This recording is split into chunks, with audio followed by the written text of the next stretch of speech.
Cutie Katie, make help fight decay with Colgate. I just wish you'd see. The land of Scott. Be with us again next.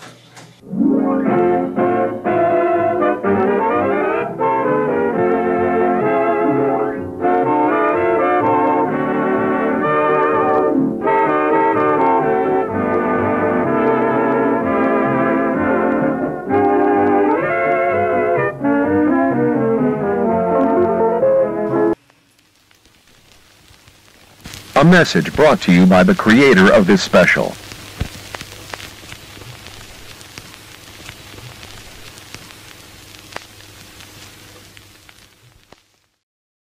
When you're not looking through this, sometimes you got to strain to see it. Yeah. But yet on here, you can see. Okay, it's got two lights again. Wait a minute. One little one.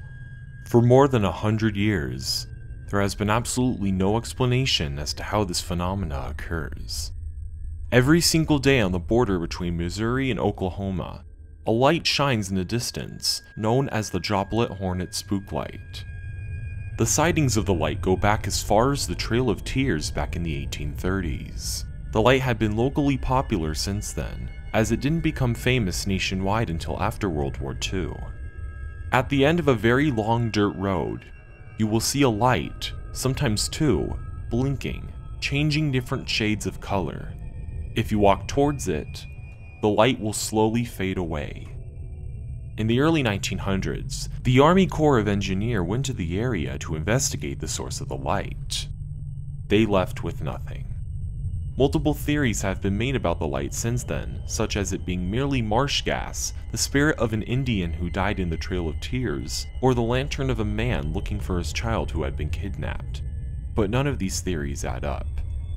The mystery behind the Hornet Spooklight has dumbfounded many and has become a large attraction in the United States.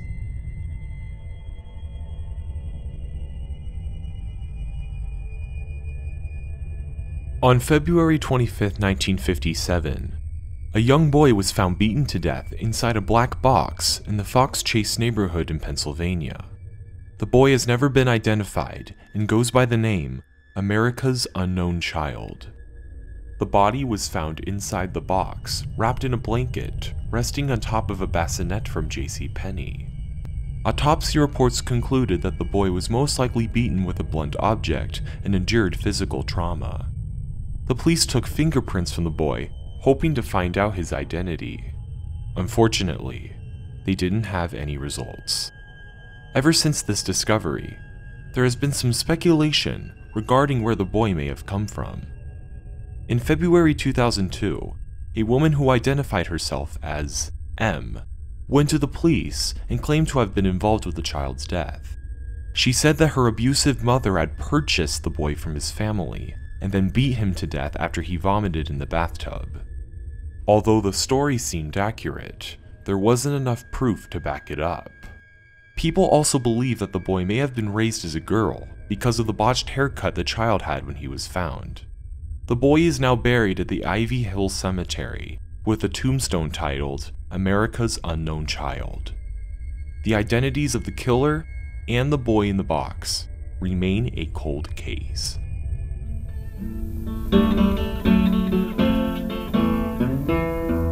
I went to the crossroads, fell down on my knees.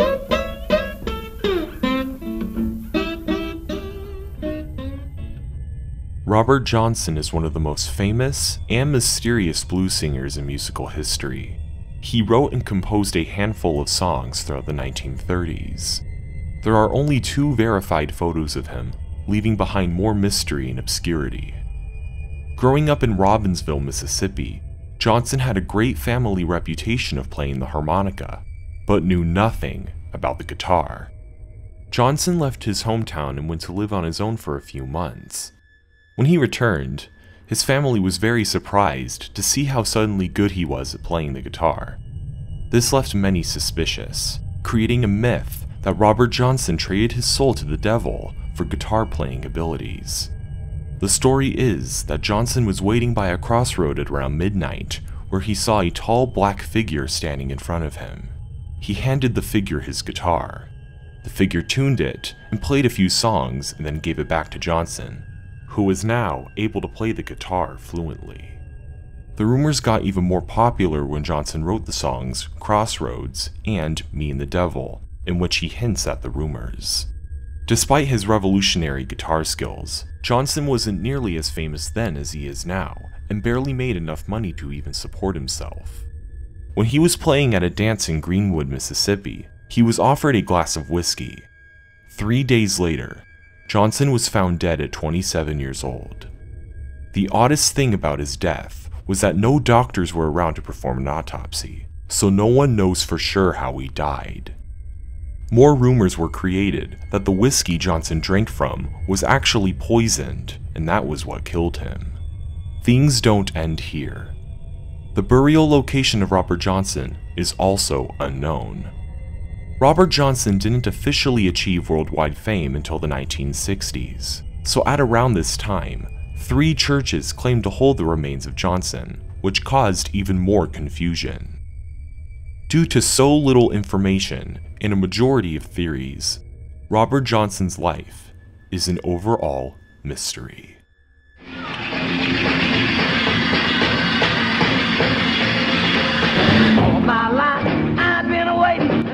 Buddy Holly is one of the pioneers of what we recognize today as modern rock and roll. He was also one of the most popular singing icons of the late 1950s, hitting the top 100 of the music charts with just about every song that he created.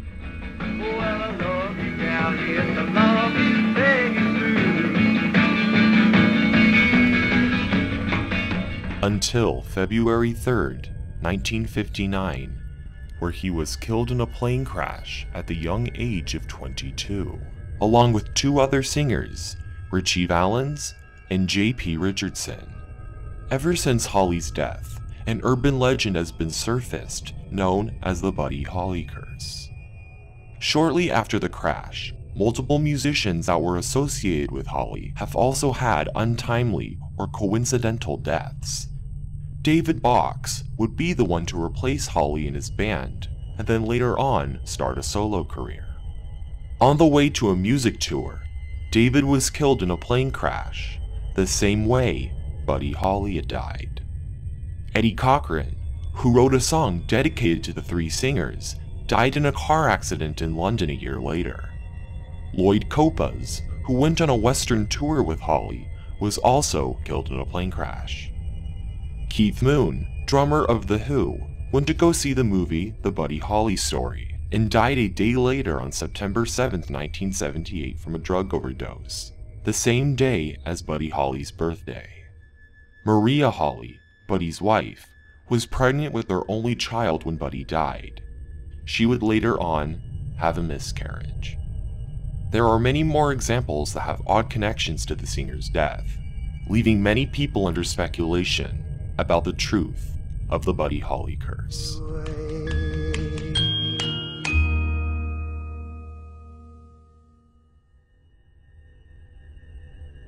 The Crying Boy is a painting that was created in the 1950s by Giovanni Bragolin, a supposedly cursed painting. The painting's name already describes the scenery, a boy crying, but there is way more to it. There are multiple versions of the Crying Boy that have been distributed, with the boy being in a different position in one than the other. Most of the people who have had the painting in their possession are opened witnesses to the popularly believed curse. Multiple unfortunate events have happened to the people who own the painting.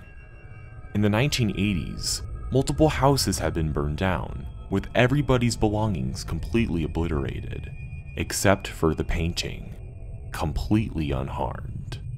This left many people baffled as to how the painting survived all of the fires and why a majority of the owners had their house burned down to begin with.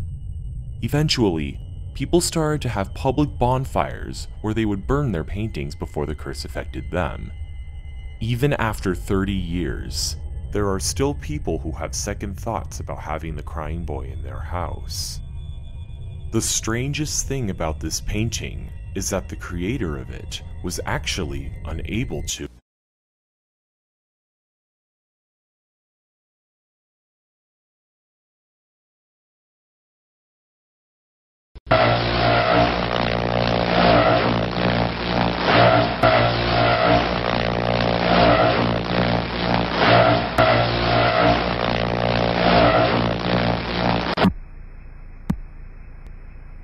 Happened last night. It happened twice to two different... On November 22nd, 1987, a very unusual event occurred in Chicago, Illinois. 2 stations became victims of television hijackings that happened within the span of 2 hours, infamously known as the Max Headroom Intrusion. The very first incident occurred at around 9 p.m. on WGN-TV during the 9 o'clock news. The broadcast depicted of a man in front of a moving background, wearing a suit and a Max Headroom mask, who was a famous television personality from the early 1980s. The incident only lasted for about 20 seconds.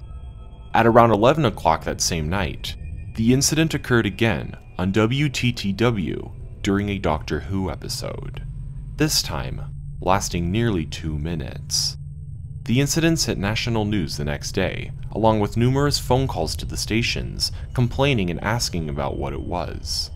Almost 30 years later, no one has been able to figure out how it was done and who the people were behind it. When thousands of viewers were watching Doctor Who on WTTW that very night, this is what they saw. I'll get you a hot drink, miss. Some dry cleaning. Just roasting it, working my oh, Jesus.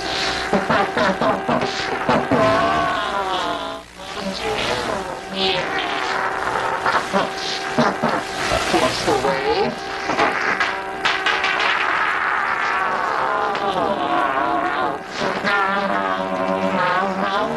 Your love is fading.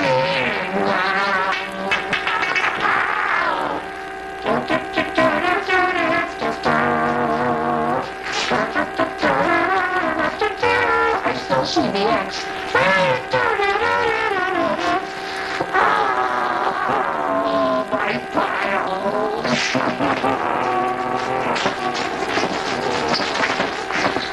Oh, I just made a giant masterpiece for all the greatest world newspaper nerds. My brother is wearing the other one, but it's dirty. What you got footprints on it? They're coming to get me.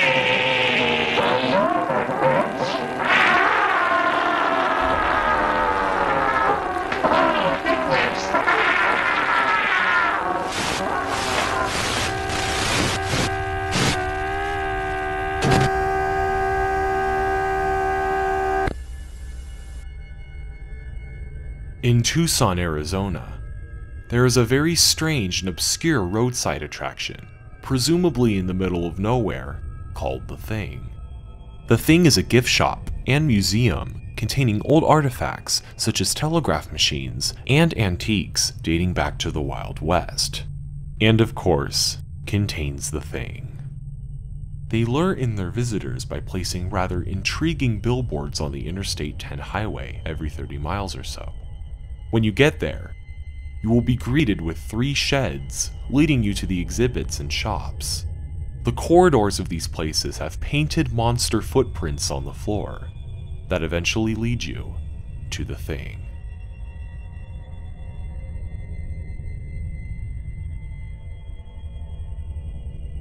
Visitors of the attraction feel one of 2 things. They either feel very disappointed, expecting way more than what was really inside the glass coffin, or they feel very uneasy, uncomfortable, thinking that there has to be way more background about what the thing really is. Where did it come from? What is it? Is it real?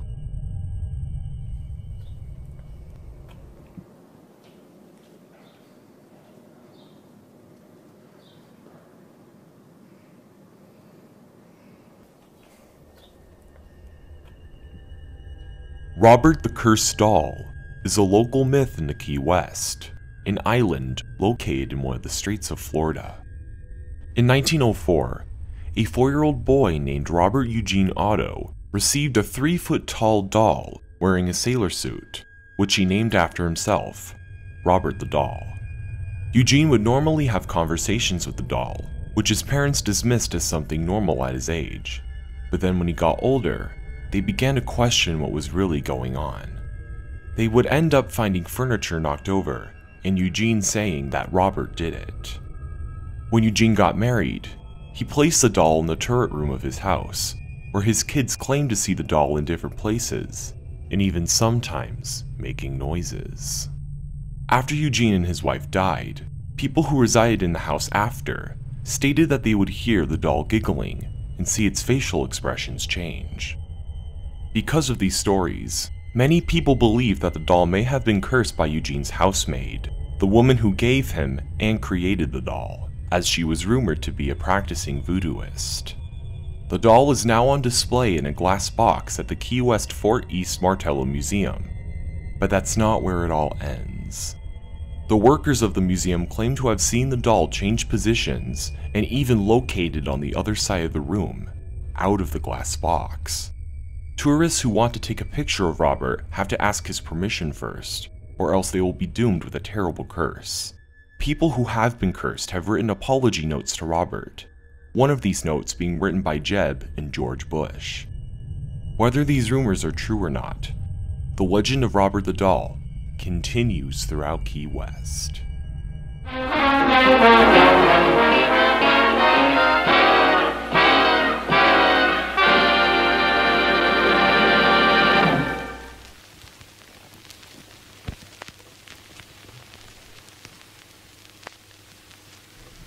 This lucky baby will sleep quietly through the night.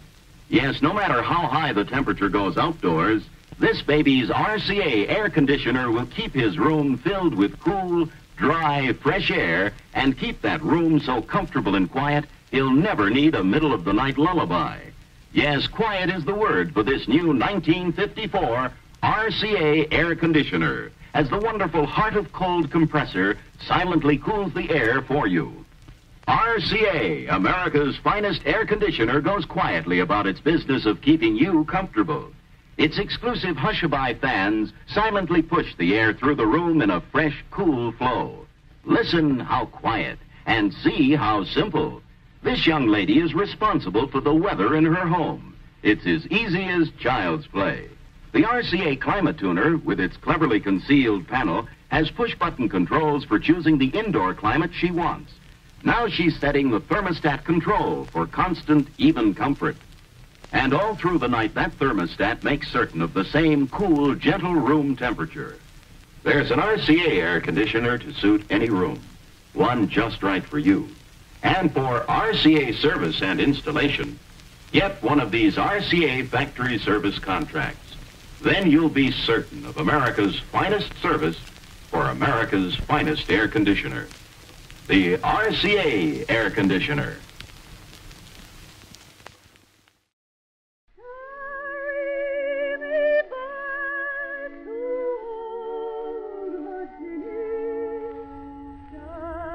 Carl Tanzler, a noble man, loved by everyone, loyal to his family and very educated. Or so he thought. Living in Zephyr Hills, Florida, Carl had a family of a wife and 2 daughters. He later on relocated to, again, Key West, Florida, leaving his family behind. He became a radiologic technologist at the Key West Marine Hospital and worked in the X-ray department.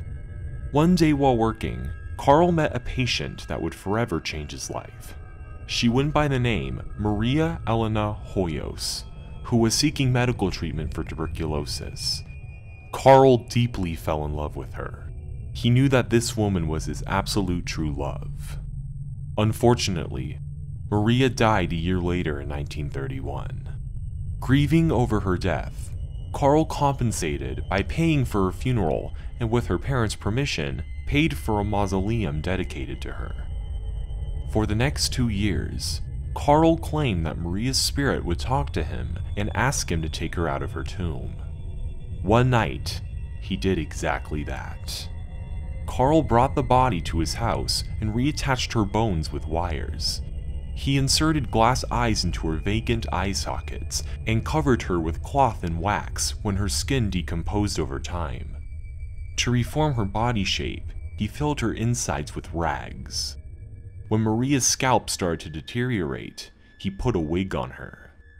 Carl kept the body in his bed and used large amounts of perfume and antibacterial fluids to get rid of the rotting smell. 7 years later, Carl was caught with the corpse and arrested by the authorities. Since then, Maria's body has been reburied in an unidentified location.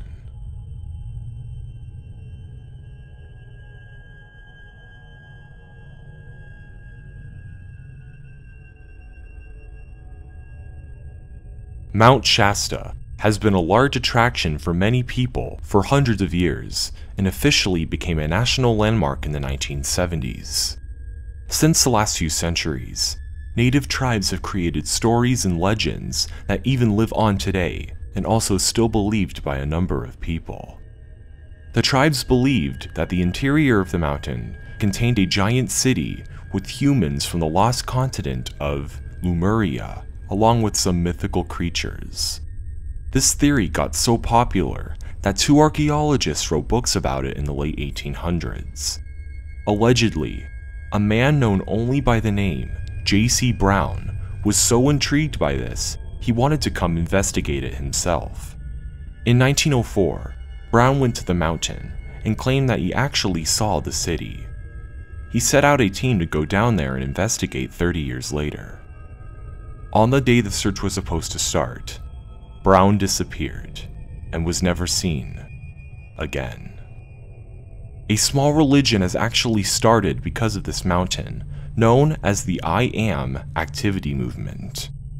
And have the power of telepathy, and they have technology that's far beyond that we've ever had on this planet that we know of. And these people took that technology with them after their continent perished and decided to go underground, and that's where they are today.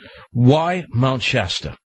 Well, they said that Mount Shasta was one of the first places that was inhabited on the earth, so it's a holy place. Okay, now are they still there? Yes. There are 2 possibilities to Mount Shasta. It is an ordinary mountain, known by many for generations, with some fairy tales associated with it.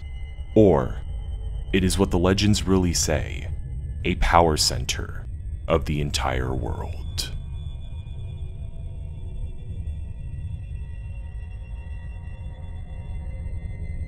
El Duende probably seems like ancient mythology, but it is extremely popular locally in South America, particularly in the country Belize.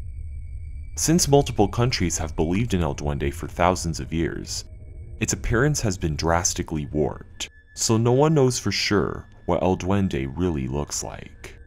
Some countries depict him as a goblin, leprechaun-like creature, while more Central American countries envision it as a monkey-like creature. There are also some ancient carvings believed to be of El Duende in the ATM cave in Belize.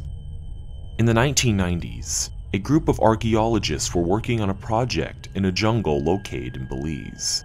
During their expedition, one of their crew members went missing. The group, along with the police department, continuously searched for the man all across the country. A few days later, the man was found on top of an abandoned shack miles away from the crew's campsite and could only say the words, El Duende, El Duende. In Mexican folklore, El Duende is known to be a creature resembling a gnome that lives in the walls of houses containing children. If the kids misbehave, it will visit their house while they're sleeping and cut off their toes. He takes his great sharp scissors out and then cuts their thumbs clean off. The people of Belize were genuinely so terrified of El Duende that it didn't take until the 1980s for people to investigate the ATM cave, supposedly where it lives. Besides alleged sightings every now and then, the reality of El Duende still remains disputable.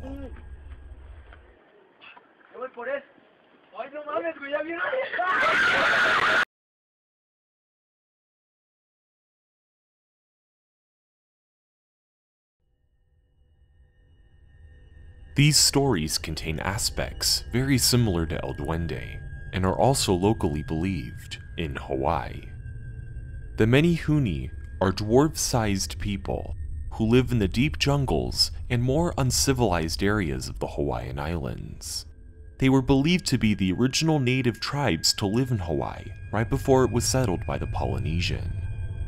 Rumor has it that the species went extinct very shortly after, but many of the tourists and locals of the islands have claimed to see the many Huni with their very own eyes. Not only are there merely witnesses of these creatures, but there is physical evidence that the species could have existed.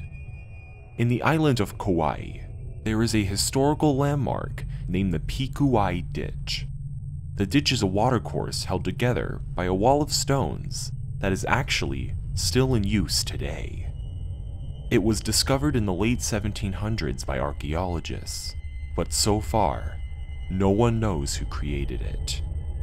Due to the stories, the location is popularly nicknamed Many Huni Ditch because legend says that they were the ones who created it. With so little information regarding it, we can only assume that the many Huni are still out there.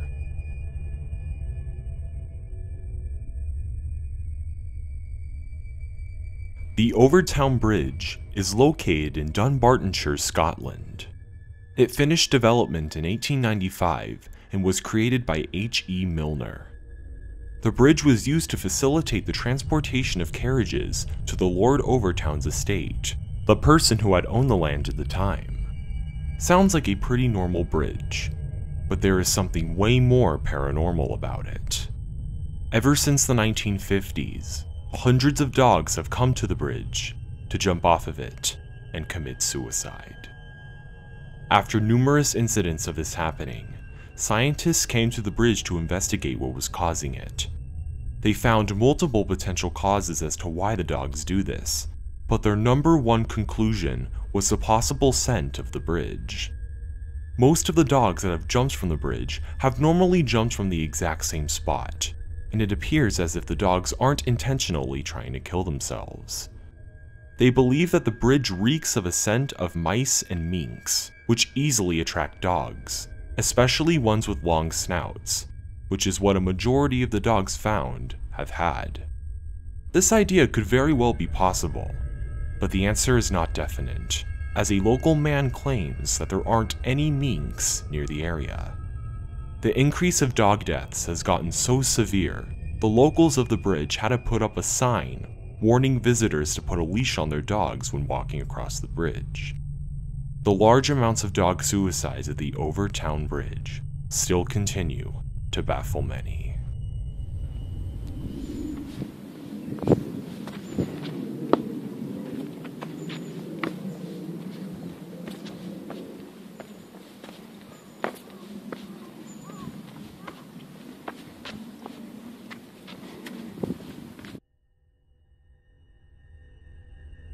Two Dutch women by the names of Lizanne Froon, age 22, and Chris Kremers, age 21, went to Panama for vacation and to also learn Spanish. While they were there, they decided to go on a hike to the Panama jungle and take pictures to bring back with them. Well, ever since that hiking trip, Lizanne and Chris have been missing. About 2 months after their hike, authorities found a backpack belonging to Lizanne, along with some bone fragments, including Lizanne's pelvis and Chris's shoe with her foot still in it. Inside the backpack were some essentials and hiking tools, but providing the most clues were a cell phone and camera. According to the cell phone's call history, a few 911 calls were attempted, but due to lack of service, the calls didn't fully go through. As for the camera, authorities were able to retrieve a little over 90 pictures, the last few taken a week after their disappearance. These photos were taken in an unknown location somewhere around the hiking area. A Dutch television network released new images from the camera taken that same night, what appeared to be human hair belonging to Chris. A search for the two women is still active, but no one currently knows what happened on that day.